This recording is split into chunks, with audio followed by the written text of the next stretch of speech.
आदाब नाज़रीन, मैं हूं आपका मेज़बान अब्दुल वाजिद और आप देख रहे हैं तस्नीम टीवी। चलिए दोस्तों, रुक करते हैं आज की ताज़ा तरीन खबरों की तरफ। गुजरात फसादात में इज्तिमाई इस्मत दरी की शिकार बिल्किस बानो के 20 साल बाद ज़ख्म फिर से ताज़ा हो गए हैं।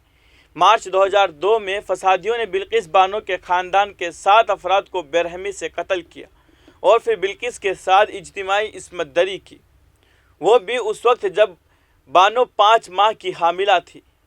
तवील जिद्दोजहद के बाद बिल्किस बानो को इंसाफ मिला और 11 मुजरिमों को उम्र कैद की सज़ा मिली, लेकिन पीर को यौम आज़ादी के मौके पर गुजरात हुकूमत ने तमाम 11 मुजरिमों को रिहा कर दिया। अब इस मामले पर सियासत तेज़ हो गई है। बिल्किस बानो के कसूरवारों की रिहाई के बाद AIMIM के सरबराह और हैदराबाद के रुकन पार्लिमान असदुद्दीन ओवैसी ने BJP पर हमला किया है। उन्होंने बिल्किस के कसूरवारों की रिहाई के फैसले की मजम्मत की है और सोशल मीडिया पर तबसरा करते हुए कहा है, ये BJP की आज़ादी का अमृत महोत्सव है।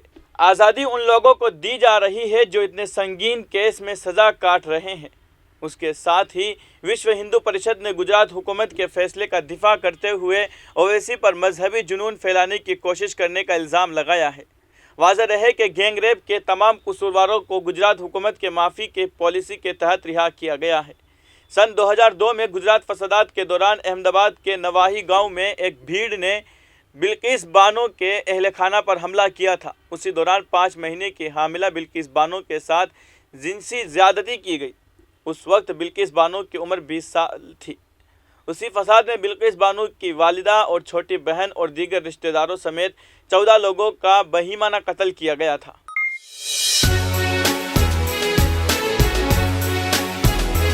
अब रुक करते हैं अगली खबर की तरफ। रायपुर से नागपुर जाने वाली भगत की कोठी ट्रेन को गोवंदिया शहर के करीब हादसा पेश आया। भगत की कोठी ट्रेन ने पीछे से आने वाली माल ट्रेन को टक्कर मार दी। इस ट्रेन हादसे में 53 अफराद जख्मी हुए हैं, जिसमें से चंद अफराद सख्त जख्मी हैं।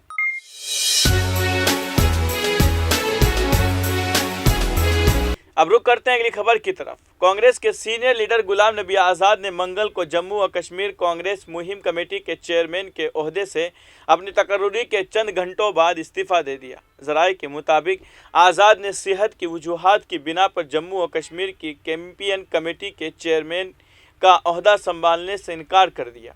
उन्होंने जिम्मेदारी देने के लिए क़ियादत का शुक्रिया भी अदा किया है। ये पेशरफ्त कांग्रेस के सरबराह सोनिया गांधी की तरफ से मंगल को वकार रसूल वानी को पार्टी JK यूनिट सदर और रमन भला को वर्किंग सदर मुकर्रर करने के बाद सामने आई हैं।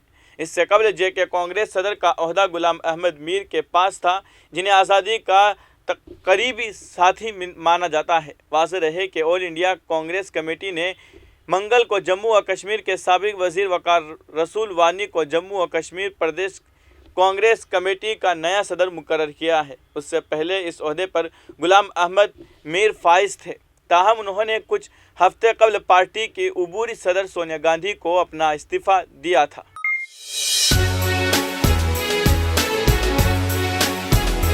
अब रुक करते हैं अगली खबर की तरफ।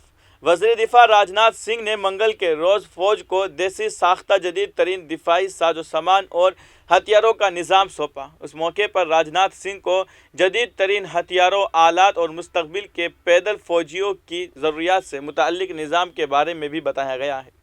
वज़ीर दिफा ने जदीद तरीन बारूदी सुरंगें, खुदकारी मौसूलाती निज़ाम, लॉन्ग रेंज देखने के जदीद निज़ाम और जदीद थर्मल एमजर फ़ौज के हवाले किए और उसके अलावा फ़ौज को बख्तरबंद गाड़ियाँ और असॉल्ट बोट भी दिए गए हैं, ताकि फ़ौजी सरहदों पर पैदा होने वाले किसी भी चैलेंज का मुंह तोड़ जवाब दे सके। ये साजो सामान और हथियारों के निज़ाम को फ़ौज, public sector and development organization और सनअत ने खुद इन्हिसार हिंदुस्तान मुहिम के तहत बनाया है।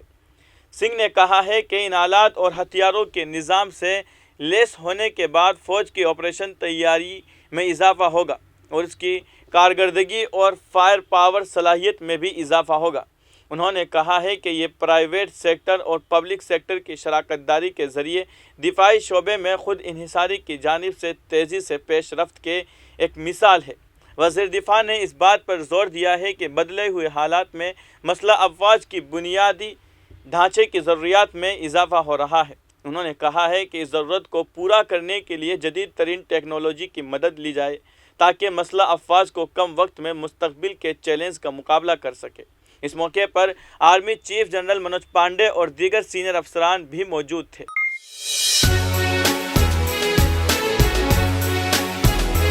اب رخ کرتے ہیں اگلی خبر کی طرف۔ مادر وطن کی آزادی کے لیے اپنے اکابرین کی قربانیوں کا ذکر کرتے ہوئے جمعیت علماء ہند کے صدر مولانا ارشد مدنی نے کہا کہ آزادی ہی نہیں، ملک کی کوئی بھی تاریخ بھارت کے علماء کے ذکر کے بغیر مکمل نہیں ہو سکتی ہے۔ یہ بات انہوں نے دارالعلوم دیوبند میں پرچم کشائی کے بعد یوم آزادی کی مناسبت سے منعقد ایک تقریب سے خطاب کرتے ہوئے کہی ہے۔ انہوں نے کہا ہے کہ بھارت کی آزادی کی تحریک علماء اور مسلمانوں نے شروع کی تھی۔ یہاں کے عوام کو غلامی کا احساس اس وقت کرایا تھا جب اس کے بارے میں کوئی سوچ بھی نہیں رہا تھا۔ بھارت میں انگریزوں کے خلاف سب سے پہلے علم بغاوت علماء ہی نے بلند کیا تھا۔ انہوں نے یہ بھی کہا ہے کہ ہم ملک کی اصل تاریخ سے دانشتہ چشم پوشی کرنے والوں کو یہ بھی بتانا چاہتے ہیں کہ جابر انگریز حکمرانوں کے خلاف بغاوت کرنے والے یہ ہمارے اکابرین ہی تھے، جنہوں نے کابل میں ایک جلا وطن حکومت قائم کی تھی اور اس وقت کا صدر ایک ہندو راجا مہندر پرتاپ سنگھ کو بنایا گیا تھا، کیونکہ ہمارے اکابرین مذہب سے بالاتر ہو کر محض اتحاد اور انسانیت کی بنیاد پر اس ملک کو غلامی کی زنجیروں سے آزاد کرانے کے حق میں تھے۔ وہ اس حقیقت سے بخوبی واقف تھے کہ ہندوؤں اور مسلمانوں کو ایک ساتھ لائے بغیر یہ خواب پورا نہیں ہو سکتا تھا۔ انہوں نے یہ بھی کہا ہے کہ بعد میں جب شیخ الہند مالٹا کی جیل سے رہا ہو کر باہر آئے تو انہوں نے زور دے کر یہ بات کہی کہ ملک کی آزادی کا مشن تنہا مسلمانوں کی کوشش سے پورا نہیں ہو سکتا، بلکہ اگر انگریزوں کے چنگل سے ملک کو باہر نکالنا ہے تو آزادی کی تحریک کو ہندو مسلم تحریک بنانا چاہیے۔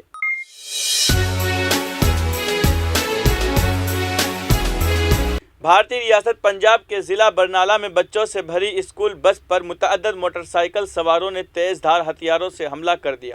حملہ آوروں نے پہلے بس کے ڈرائیور پر حملہ کیا، تاہم ڈرائیور ہمت اور سمجھداری کا مظاہرہ کرتے ہوئے بس کو قریبی ڈی ایس پی آفس لے گیا، جس کی وجہ سے بڑا حادثہ ٹل گیا۔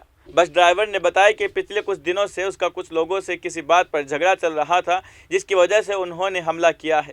وہیں حملہ آوروں کے حملے میں بس ڈرائیور زخمی بھی ہوئے ہیں۔ واقعے کی تحقیقات کرنے والے ڈی ایس پی برنالہ نے کہا کہ پورے معاملے کی جانچ کی جا رہی ہے۔ بچوں کو بحفاظت گھر بھیج دیا گیا ہے اور ڈرائیور سے پوچھ گچھ کی جا رہی ہے۔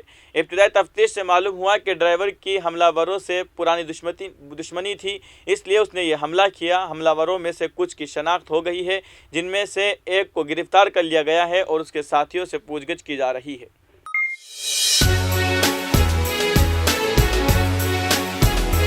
اب رخ کرتے ہیں اگلی خبر کی طرف۔ جنوبی ضلع شوپیاں کے چھوٹی گام علاقے میں مقامی مسلمانوں نے مذہبی ہم آہنگی، اتحاد، انسانیت نوازی اور کشمیریت کی عمدہ مثال قائم کی ہے، جہاں پر وہ مشتبہ عقیدت پسندوں کی جانب سے مارے گئے کشمیری پنڈت کی آخری رسومات انجام دینے میں پیش رہے ہیں۔ آخری رسومات میں مقامی افراد بالخصوص نوجوانوں نے شرکت کی اور نم آنکھوں سے محلوق پنڈت کو رخصت کیا۔ آخری رسومات کی انجام دہی کے دوران لوگوں نے ہندو مسلم سکھ اتحاد کے نعرے بھی لگائے ہیں۔